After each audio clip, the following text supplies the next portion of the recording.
manera de noble, recibe al presidente de la Nación aquí en la redacción de Clarín para realizar la prueba de papel prensa fabricado totalmente en nuestro país.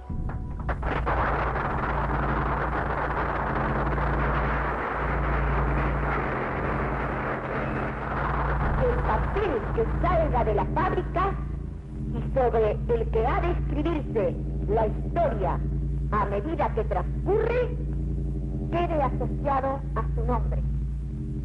Esas inscripciones suelen ser más duraderas que el bronce. Muchas gracias.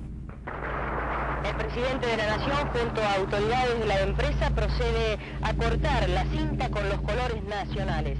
De esta manera, queda así inaugurada la planta.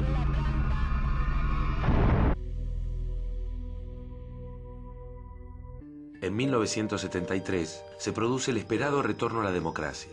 Tras 18 años de proscripción, el peronismo vuelve al poder. Su programa económico tiene un rostro y un mentor, el ministro José Berg-Helbar. Su imperativo era la construcción de una verdadera burguesía nacional. En ese contexto surge la figura prominente de David Graeber. En 1973 tenía el 80% de las acciones clase A de Papel Prensa. Graeber, a instancias de Helbar, se convierte en el hombre decisivo de Papel Prensa.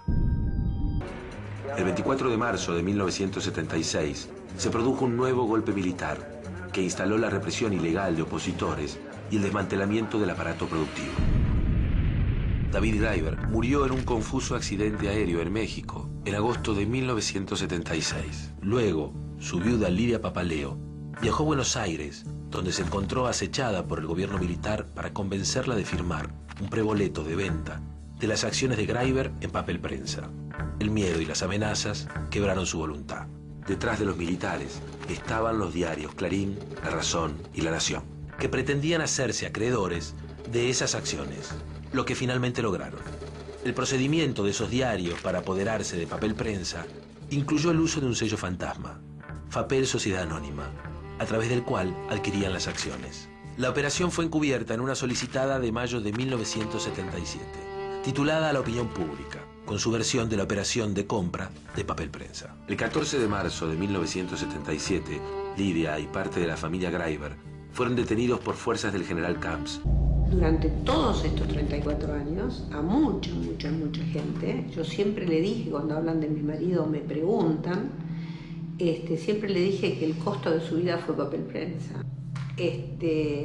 Y con la única persona que yo hablé en ese momento fue con el señor de Clarín, a quien me dijo que debía firmar para que no corriera peligro mi vida y la de mi hija. Después desaparezco yo el 14 de marzo de 1977. Ese día empieza mi tortura, o sea, ese mismo día me empiezan a torturar. El Estado argentino tiene un lugar en Papel Prensa desde el principio. Fue el impulsor del proyecto y quien ejecutó todos los beneficios para que ese proyecto fuera rentable, aunque solo lo haya sido para unos pocos diarios. No se trata de una intervención externa, sino, por el contrario, de reasumir un rol que en la historia de Papel Prensa es inédito, defendiendo los intereses públicos que el Estado representa.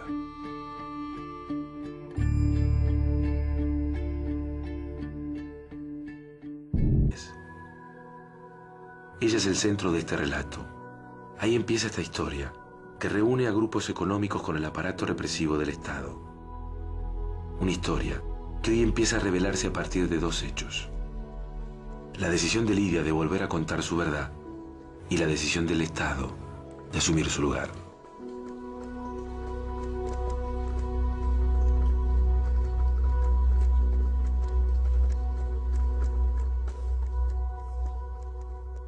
A mí me hizo una pregunta una persona, me dijo, ¿usted se sentía que era una mujer libre? Entonces yo dije, desde la muerte de mi marido yo supe que no era más libre. Miedo de que le sacaran a su hija, miedo de que mataran a su hermano. Es decir, yo no fui libre desde que murió David.